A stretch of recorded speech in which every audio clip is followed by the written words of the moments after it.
What's going on? Boys, arm yourselves. Life stuff. I'm not sure how we're going to get from consent to interdimensional invasions, but we'll see and we'll try.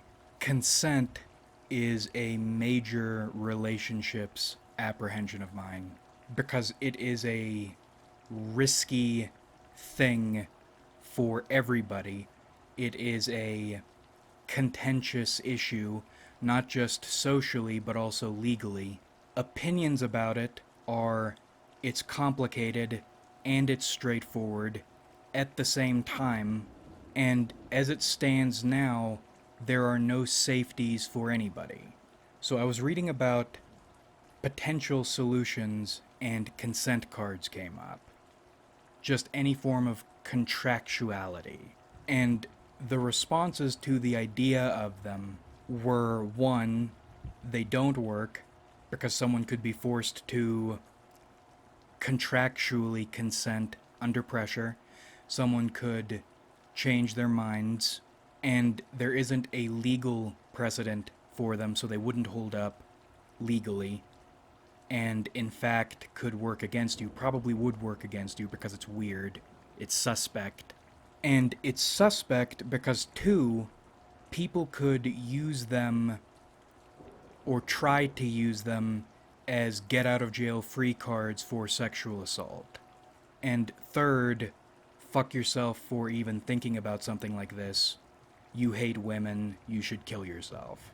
And this one is tricky because on this point, on the idea of any sort of contractuality, at least in the way it's typically proposed, they are right. Someone could be pressured, someone could withdraw their consent after signing, and you just know people would try to use these cards or contracts as get out of jail free cards. You just know.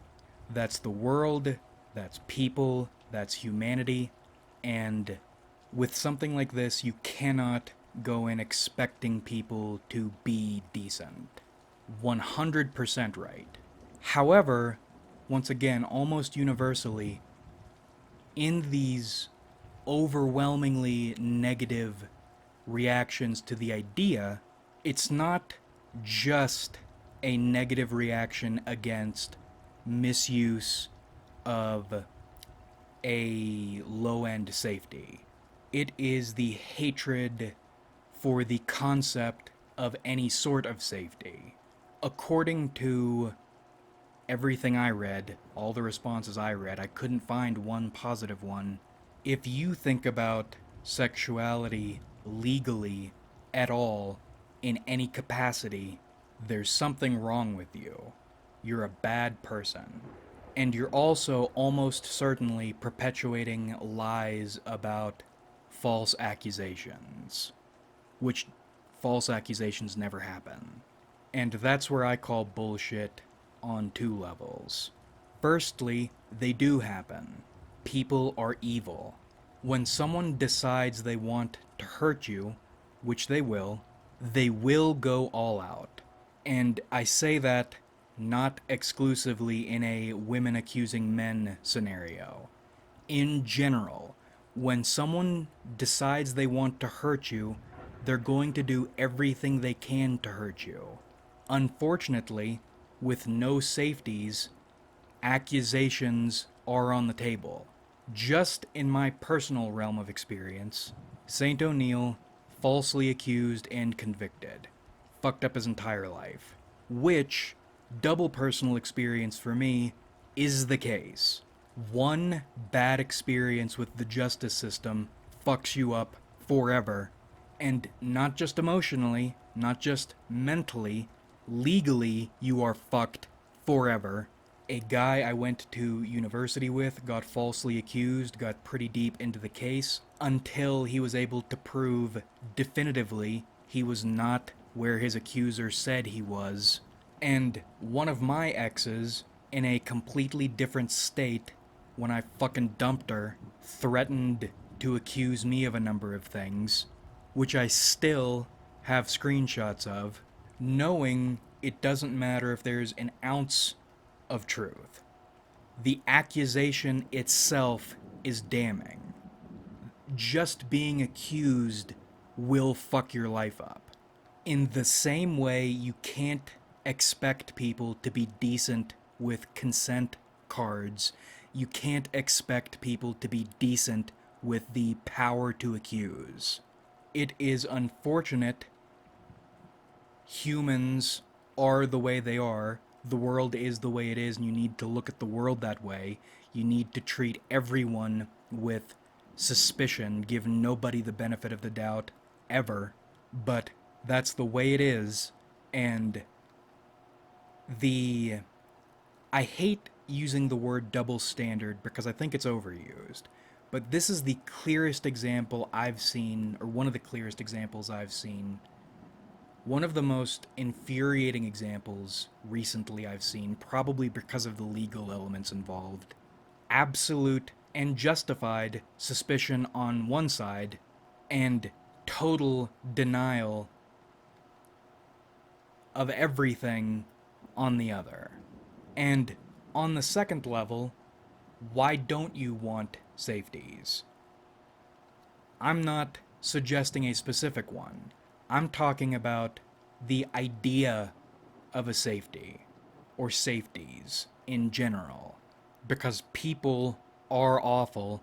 Consent is rarely, unfortunately, a black and white thing, or always operating to an extreme degree. There are, I don't want to say lower, but less intense levels of consent to navigate, and men aren't always the perpetrators. 3 examples of those lesser degree difficulties, in my experience. 2 of the 3 conveniently involving men, of course, but the point still stands. Number 1, that really disgusting pedophile dude from while I was in grad school. If I'm remembering correctly, I made a video about that moment, and it's called Life is Messy, I think. I let him rub on and kiss me on the neck past the point. Well, none of that was comfortable, is the thing.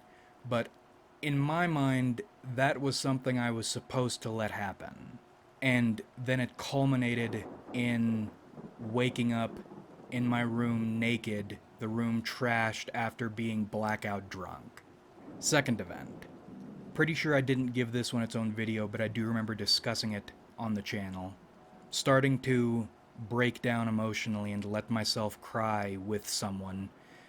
And then the dude starts rubbing my thigh, which I found odd. And then he grabbed my crotch, and I was stunned and hurt and angry enough. I let that happen. Not as long as the first one, but longer than I felt comfortable with until I left. And then the third, basically the same thing, but with an elderly woman. She didn't grab my crotch, but she touched me a lot, and then got a hand under my shirt until I put a stop to that. And that one was uncomfortable because it was in a work-adjacent context. But all 3 of these moments share the same features. Someone touches you in a way you are not comfortable with. You let it happen because you're stupid enough to be tricked into letting it happen or hoping it'll stop. And then 3, you feel violated long after. Why didn't you put a stop to it the moment you felt uncomfortable? Are you so stupid or so weak you let these deceptions deceive you into letting this go on? Why were you stupid enough to let this happen in the first place? Why did you trust these people on any level? You had all the signs, little detective, you had all the clues, and you couldn't put it together until it happened. Are you too stupid? Are you too stupid to understand clues, or were you hoping on some level this was going to go in this direction, and then the moment it got there, then you got uncomfortable? Is that what was going on? And these are all low degree consent moments. Low degree is confusing and violating. Personally, I would appreciate some mechanism, either not to let these things happen or to be able to do something about them if they do. Because just the idea of wanting maybe to do something about it, or like Saint O'Neill and the creepy cold guy thing, not to let evil escape completely, just to make people aware, it's humiliating and it doesn't work. It's dangerous. There are no safeties. There's no accountability. Or if you want to talk personal accountability, I've accepted my little moments. I'm not doing anything about them. I'm not saying anything about them in any way that matters. But something would be good. And I'll tell you right now, there is a problem with my saying any of this. The problem, and this goes for men and women, is whatever wrongs happen to you don't matter. It seems like this is the way it always plays out. You get hurt and want to find a solution. A mob tells you other people have it worse and you need to shut up. And it doesn't matter that the other people and their problems they bring up, either you have nothing to do with or are in support of fixing. Your problem goes unaddressed and you're an asshole for bringing it up as a problem at all. And maybe if you're observant, you notice the groups they bring up to shut you up, their problems never get solved either. It's almost like mobs of people want these problems to continue. Because they're aware of the problems, they are taking them very seriously, but there are never any solutions. They hate solutions. And here we're getting closer to interdimensional invasion territory, but we'll keep it grounded a little bit longer. So with consent, you have an expanding minefield and total aversion to any form of solution. You have women increasingly terrified of men, rightfully, and supported for it. You have men increasingly terrified of women, rightfully, demonized for it.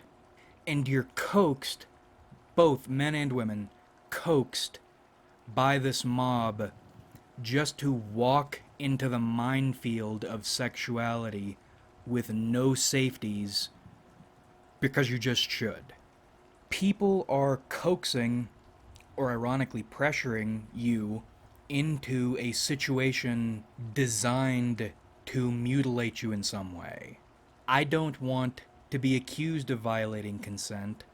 I don't want my consent violated, and I don't want to violate anyone's consent. That's the third component to all of this. With how tricky consent is, you can be doing everything you think you should be doing to respect all shades of consent and to still leave someone feeling violated without your ever knowing. There are no safeties. There are no good ways to do this.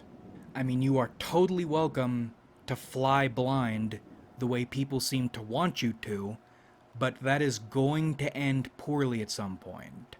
And it's not like...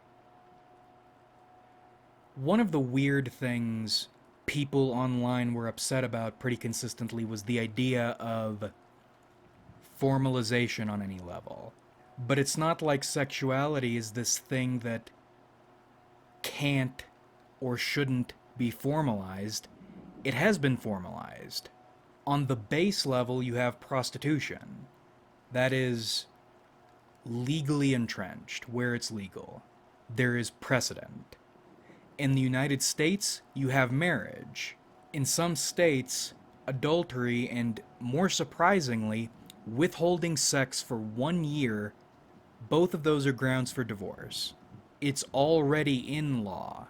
It is really suspect that people don't even want the option of legal protections. It's almost like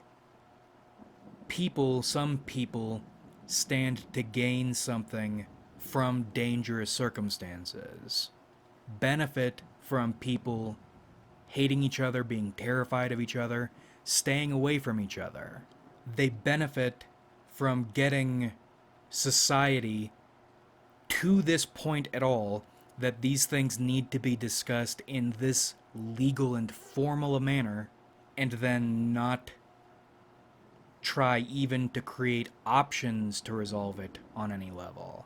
It's like people want you to be a victim or a predator, or to withdraw entirely, which is about where I am.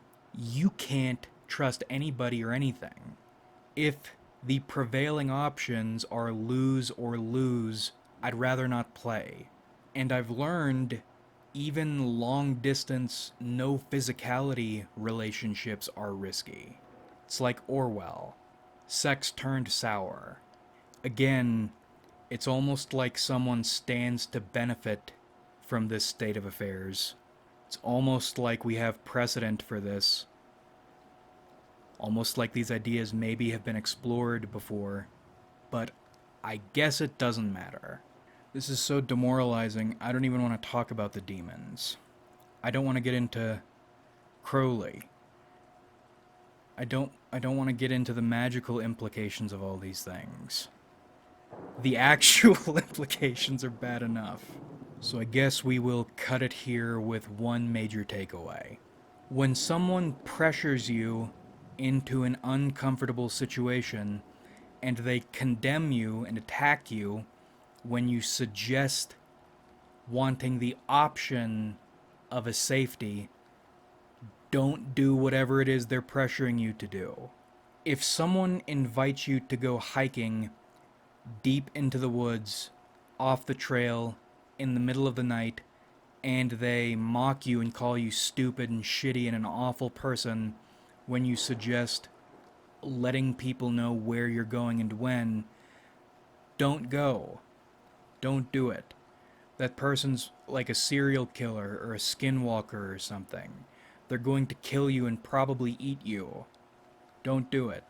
Like if you enjoyed, subscribe if you haven't.